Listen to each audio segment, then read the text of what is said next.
To install the Era Protect Floodlight camera to your account, the first thing you need to do is attach the micro USB cable to the bottom of the camera, the other end to a USB plug and power it on. You then need to open the Era Protect app, and from the camera dashboard press Add New, choose Era Protect Floodlight Camera and follow the steps to add the camera to your account.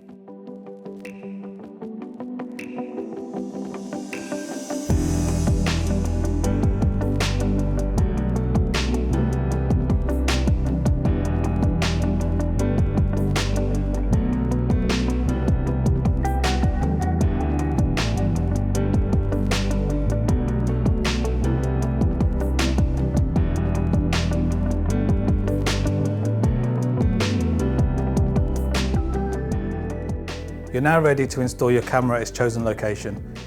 Use the enclosed template to mark and drill your holes, then attach your base to the wall.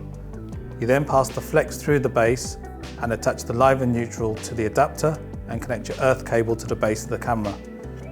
You then connect the camera to the base using the hex screw and the other side of the flex to a 3-pin plug or to a fuse board.